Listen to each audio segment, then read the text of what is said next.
and we didn't advertise it because we almost weren't going to run it.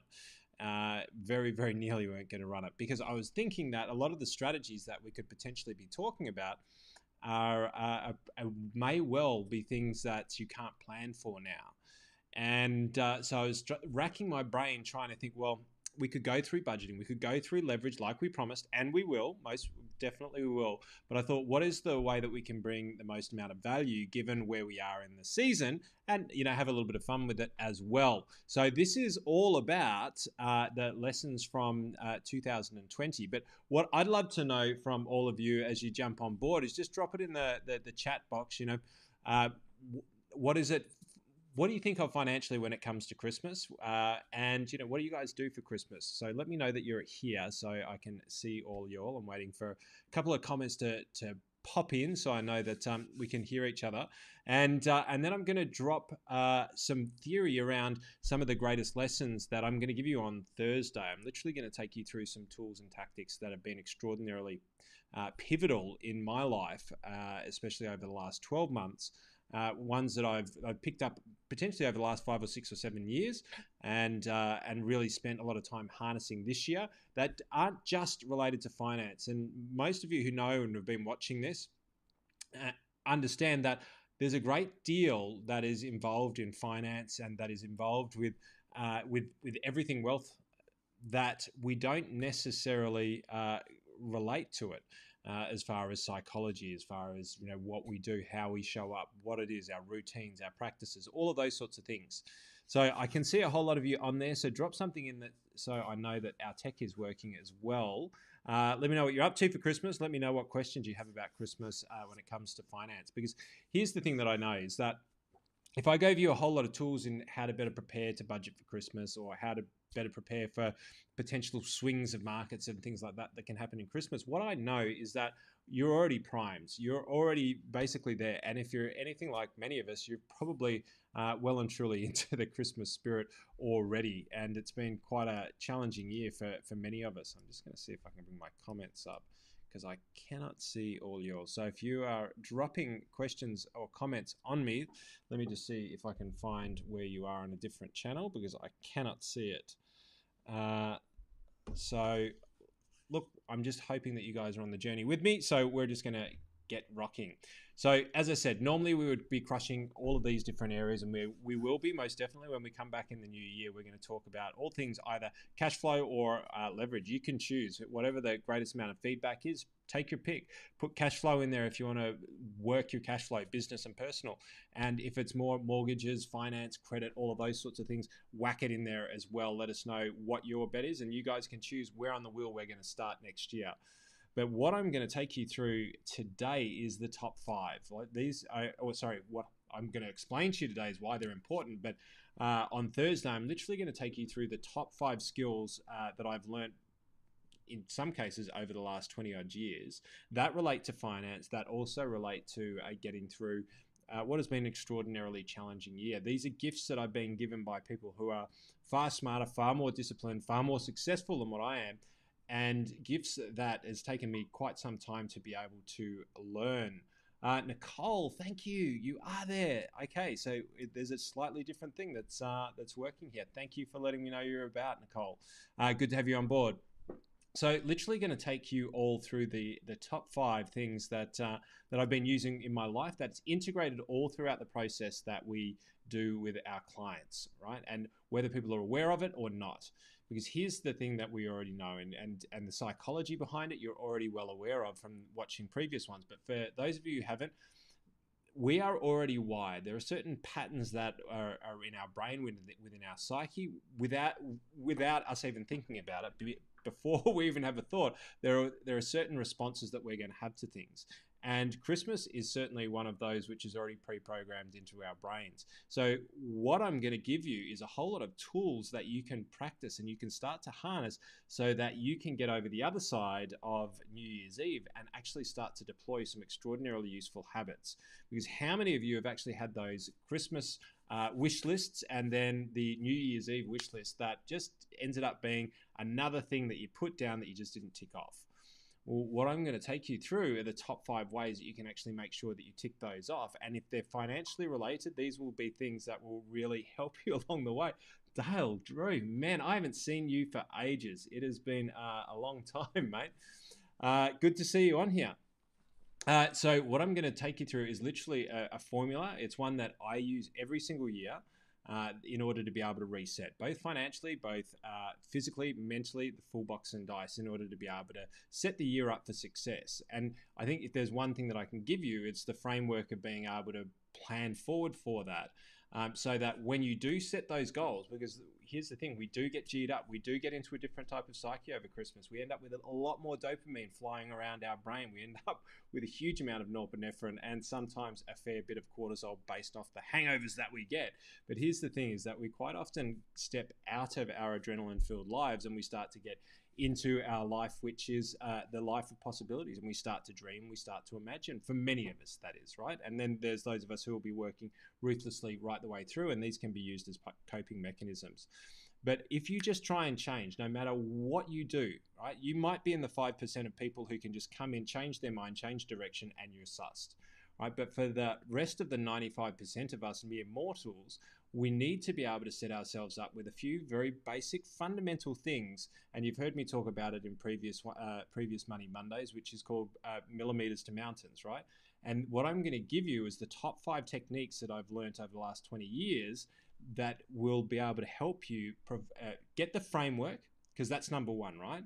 If it's all conceptual, it can be very, very difficult to do. People can come up with wonderful ideas and you go, that makes sense, but there's always a bit of a framework that goes along with it.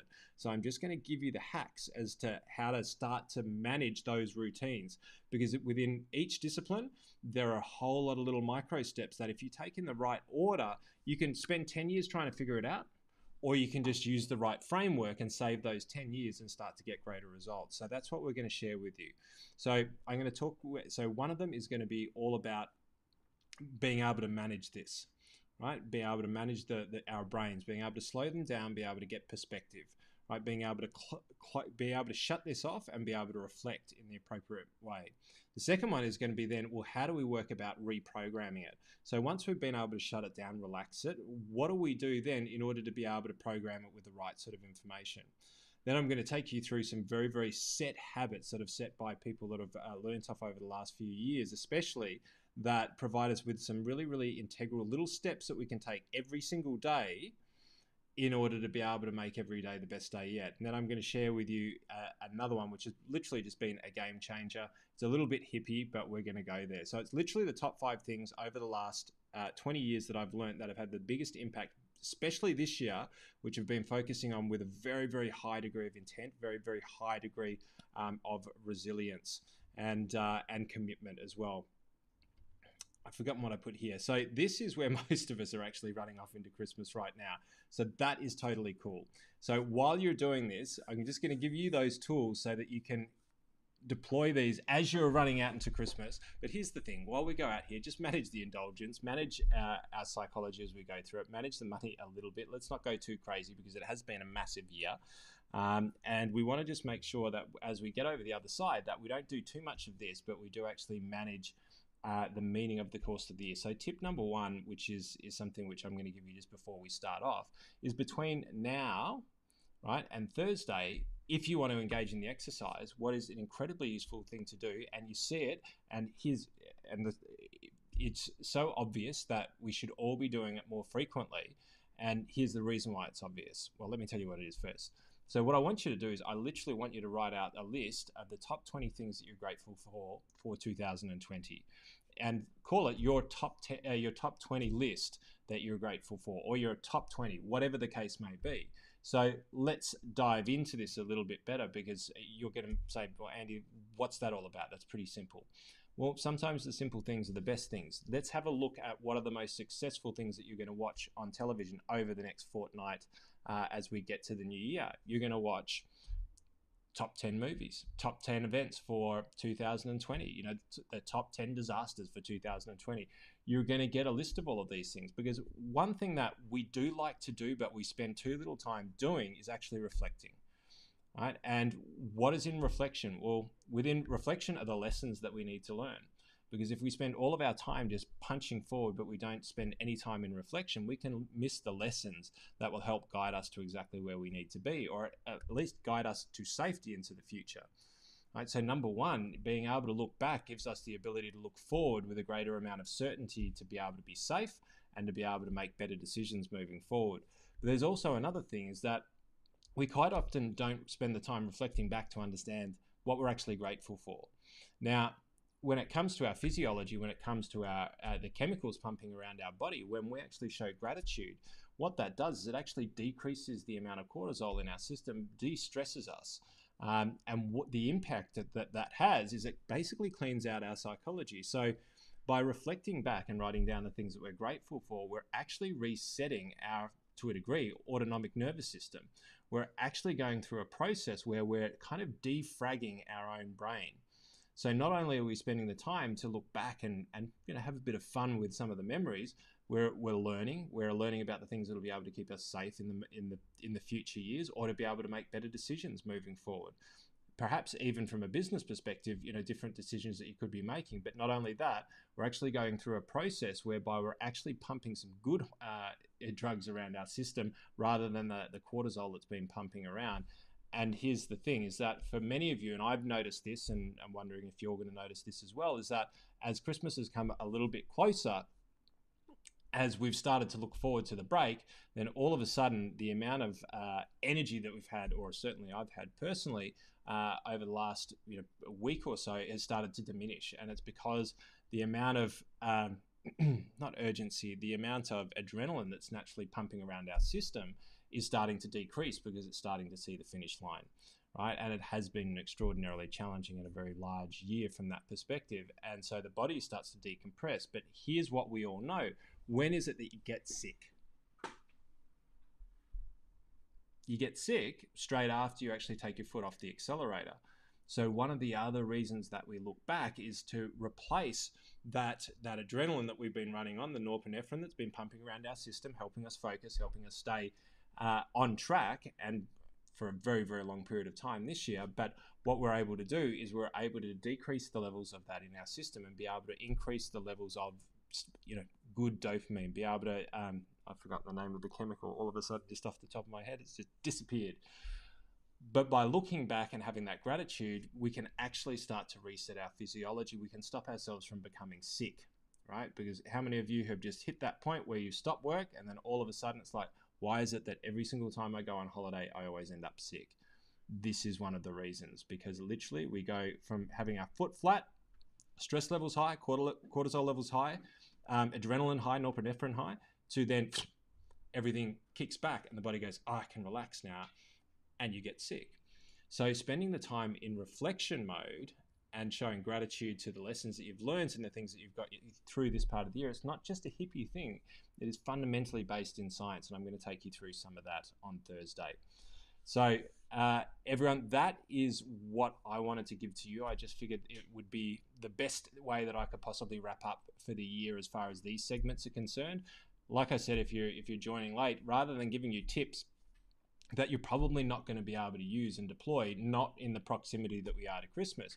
Maybe the gift that I can give you over Christmas is the gifts that I've learned over the last 20 years and have been using to try and regulate and create more success, more wealth, more gratitude, more abundance in my life. And maybe you guys will be able to use that in yours. If you've got any questions, or if you've got anything that you would love me to cover, let me know. Drop it in the questions box. Drop it in the comments box, and I'm more than happy to answer anything that we've gone over in previous weeks. So if you've got anything, drop that in. I know there's a little bit of a delay here. So just as a recap, so drop that in now. But as a recap, on Thursday, I'm literally going to share with you all of some of the greatest routines. And these are things that I've dabbled with over a long period of time in order to be able to harness them and be able to figure out what works for me. And that's the last thing out of the 5. It's going to be, I will show you how to figure out what works and what doesn't work. Because this isn't just one book that I read and then all of a sudden everything was just smack bang in place. This was literally the culmination of tens of thousands of pages of books, hundreds, if not thousands of hours worth of listening to some of the top speakers in the world and the top people within their games, and then figuring out how does that mesh with me. And I'll take you through a process that you can use yourself in order to be able to figure out what works for you, because not everything is going to work for you, but it's a matter of finding out the things that do. So got a few things coming in here. Let's have a look.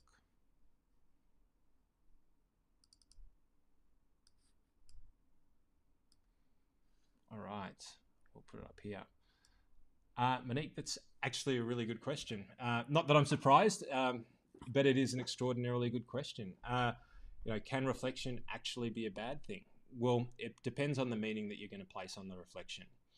Now, it's such a good question, and there's so many different levels of depth that we can go on that, Monique, but I know that you've put in here afterwards, like over reflection. It'd be interesting to know what you mean by over reflection. If you want to type that in, if I go off track, then you can sort of recalibrate me. But for me, reflection's a bad thing if we're looking back in order to be able to create more levels of stress, more levels of anxiety. So it depends on the meaning of what you're reflecting back on. So if you're reflecting back on something and you're saying that that is a bad thing, right, then potentially that is going to produce levels of stress, levels of sadness, levels of what you don't want, right? But that's the meaning that you're placing on it. And I'd assert that you could almost take anything, almost within reason, you can take almost anything and you can actually find a reflection of some sort of benefit. And look, I'll spend some more time thinking about this so I can better articulate it. But certainly I know that in my life, that especially when things were probably at their worst, and events that you would think there's no possible good sign to this, and this includes death, it includes psychosis, it includes extraordinarily traumatic events. But within every single one of them, there has been something that has happened that I can find gratitude for. And rather than asking the question, why do bad things happen to good people? It's a matter of, well, what has been the benefit of this? What have we seen that as a result has created greater levels of happiness in our lives? And quite often, sometimes events that you think could be explained no other way than just horrific can actually be extraordinarily, you can be extraordinarily grateful for. It doesn't mean that you want them to happen again. So I'm not sure if that's what you mean, but I'll find better examples that I can bring to you, especially in the context of being able to wrap a different frame around it. And certainly I'll be able to provide you with some personal experiences. So I appreciate you dropping that down, but can reflection be a bad thing? Effectively, yes, it can be if you're placing a meaning on that. But if you're reflecting and just looking to understand it and go, well, what are my lessons from this? Where is the gratitude in this? What have I gained through going through this process that makes me wiser in the where I sit now? That probably keeps me safe from making the same mistakes in the future. Let me just look at the questions here. It's 100% a mindset thing. Yep, absolutely, Monique. It's 100. The way that you look at the things that happen to you in your life will ultimately dictate the meaning that you put onto them, and the meaning that you put onto them will dictate the filter as to whether you perceive that to be a good thing or a bad thing, or just something that's interesting.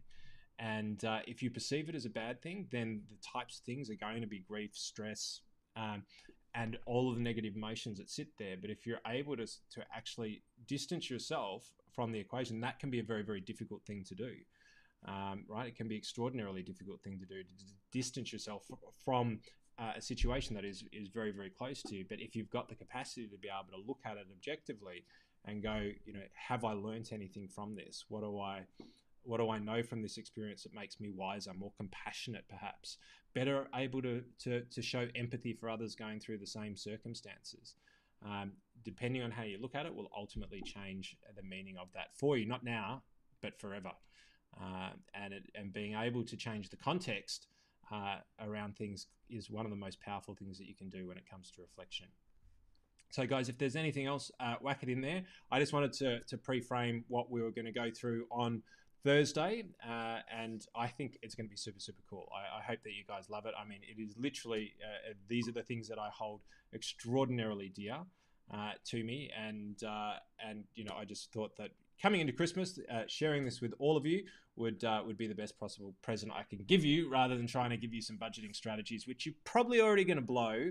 I know that's a negative mind frame, but I just I know that it's been one of those years. So I'm not going to say goodbye and Merry Christmas just yet, but I will see you on Thursday to share 5 of my top things, which are very, very dear to me. And hopefully they can be very, very dear to you, and hopefully they can provide you great insight and incredible opportunity for change. What have we got here? What time's everything kicking off on Thursday? It'll be kicking off whatever the same bat time, same bat channel is. I think it is 5:30.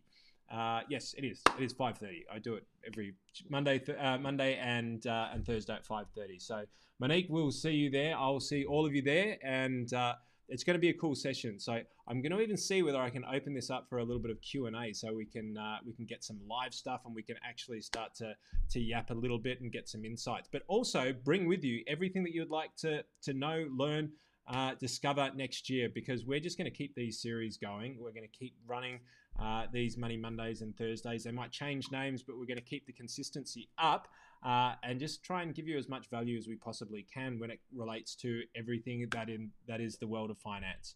So have a great Monday, all of you, and looking forward to seeing many of your smiling faces. Might see them because, as I said, we might even see if we can bring you all in here.